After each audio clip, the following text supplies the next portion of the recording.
नमस्कार, आप देख रहे हैं 7C हिमाचल आजकल और मैं हूं दीक्षा कोहली। खबरों की ओर रुख करने से पहले नजर डालते हैं अब तक की मुख्य सुर्खियों पर। मुख्यमंत्री प्रेम कुमार धूमल ने शिमला में 5 करोड़ की लागत वाली 15 क्विक रिएक्शन गाड़ियां व 2 मोटरसाइकिलों को हरी झंडी दिखाकर किया रवाना। पूर्व केंद्रीय मंत्री यशवंत सिन्हा ने तिब्बत मसले पर चीन की भूमिका को लिया आड़े हाथों। बोले, तिब्बत को चीन से बचाने के लिए करेंगे हर संभव मदद। चंबा में हादसों का सिलसिला नहीं ले रहा थमने का नाम। ताजा मामले में 5 लोगों की हुई मौत।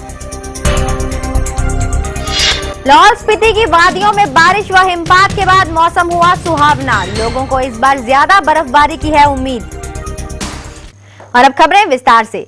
मुख्यमंत्री प्रेम कुमार धूमल ने शिमला में 5 करोड़ रुपए से अधिक वाली 15 क्विक रिएक्शन गाड़ियों व 2 मोटरसाइकिल को हरी झंडी दिखाकर रवाना किया है। उन्होंने कहा कि प्रदेश में जरूरत के मुताबिक गाड़ियां उपलब्ध करवाई गई हैं और जिन जगह पर गाड़ी नहीं जा सकती वहां ये क्विक रिएक्शन गाड़ियां सहायक सिद्ध होंगी। अग्निशमन विभाग को उपलब्ध करवाई गई ये गाड़ियां रामपुर, रोहड़ू, थ्योग, बिलासपुर, हमीरपुर, पालमपुर व मनाली के लिए भेजी गई हैं। मुख्यमंत्री प्रेम कुमार धूमल ने शिमला में 5 करोड़ रुपए से अधिक वाली 15 क्विक रिएक्शन गाड़ियों और 2 मोटरसाइकिल को हरी झंडी दिखाकर रवाना किया। उन्होंने कहा कि प्रदेश में जरूरत के मुताबिक गाड़ियां उपलब्ध करवाई गई हैं और जिन जगहों पर गाड़ी नहीं जा सकती वहां ये क्विक रिएक्शन गाड़ियां सहायक सिद्ध होंगी।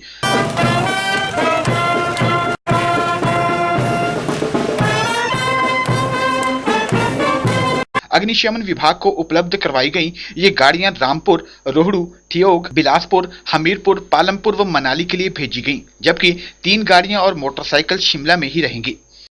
5 करोड़ से ज़्यादा की राशि के ये 15 क्विक रिएक्शन व्हीकल्स और 2 मोटरसाइकिल आज फ्लैग ऑफ किए हैं। सारे प्रदेश में जितनी आवश्यकता थी लगभग सारा पूरा कर दिया है।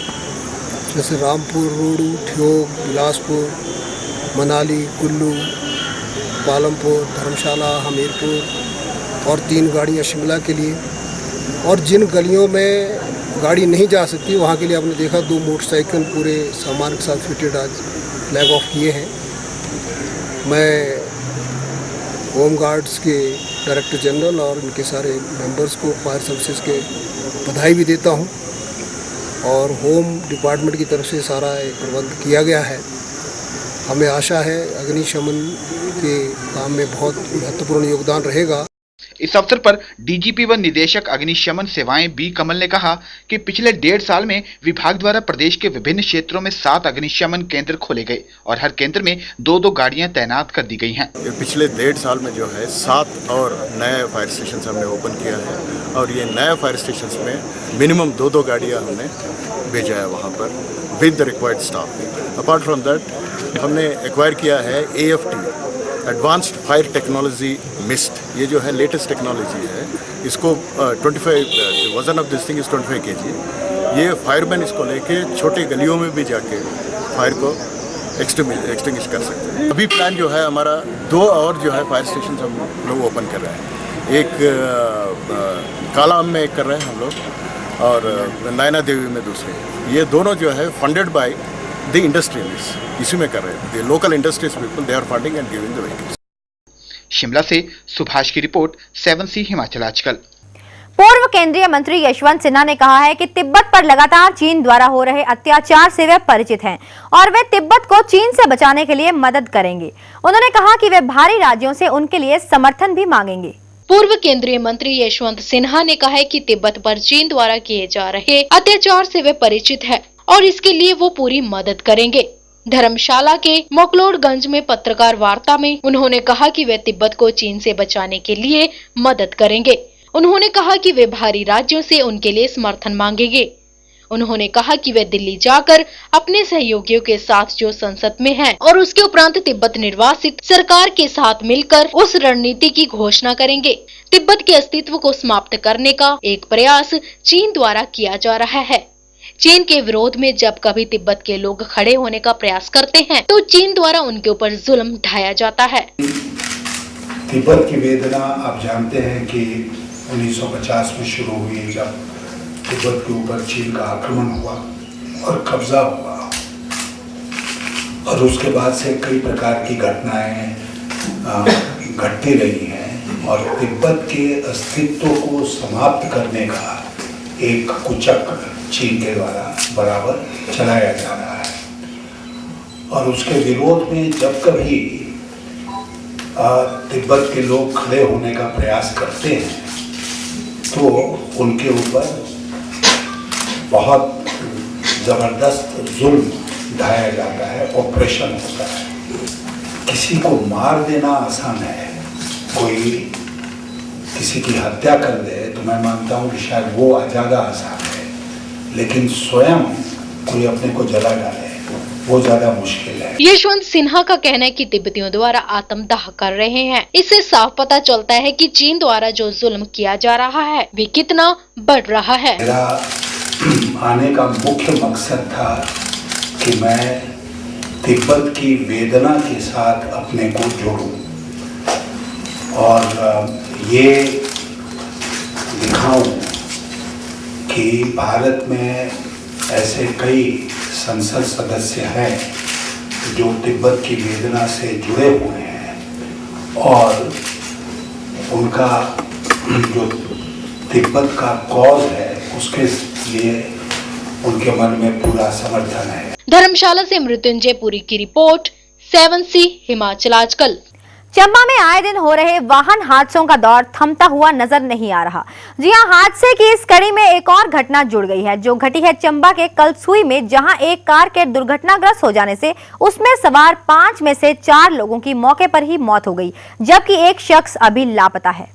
चंबा से लगभग 18 किलोमीटर दूर कलसुई नामक स्थान पर एक मारुति वाहन दुर्घटनाग्रस्त होने से गाड़ी में सवार 5 लोगों में से 4 लोगों की मौत हो गई। ये गाड़ी चंबा आ रही थी, तभी अचानक अनियंत्रित होकर रावी नदी में जा गिरी। स्थानीय लोगों की सहायता से गाड़ी में सवार 5 लोगों में से 4 लोगों के शवों को रावी नदी से निकाला गया और एक की अभी नदी में तलाश की जा रही है।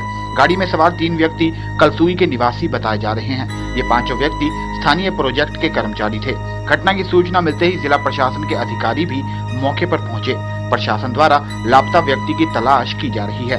घटना स्थल पर पहुंचे विधायक चंबा बालकृष्ण चौहान द्वारा घटना स्थल का जायजा लिया गया। आज कलसुई में एक दुर्भाग्यपूर्ण दुर्घटना हुई।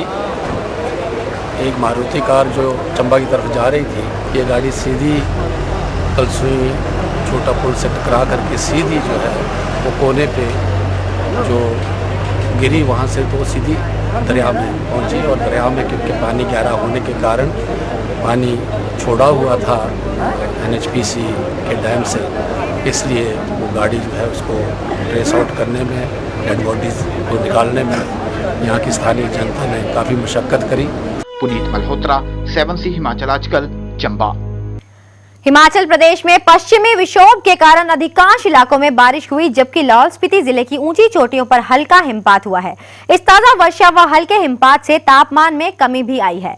लाहौल स्पीति में इस बार बारिश न होने के बराबर हुई है। अचानक बूंदाबांदी के बाद बर्फबारी से लोगों को इस बार ज्यादा बर्फबारी होने की उम्मीद है। हिमाचल प्रदेश में पश्चिमी विक्षोभ के कारण ज्यादातर इलाकों में बारिश हुई, जबकि जनजातीय जिला लाहौल स्पीति की ऊंची चोटियों पर हल्की बर्फबारी होने से तापमान में कमी आई है। सितंबर माह में मानसून काफी सक्रिय रहा और कई इलाकों में भारी बारिश हुई और पिछले 24 घंटे के दौरान राज्य के अधिकांश इलाकों में जोरदार बारिश का समाचार है। तिमरू स्थल के नाम से विख्यात लाहौल स्पीति में इस बार बारिश न के बराबर हुई है।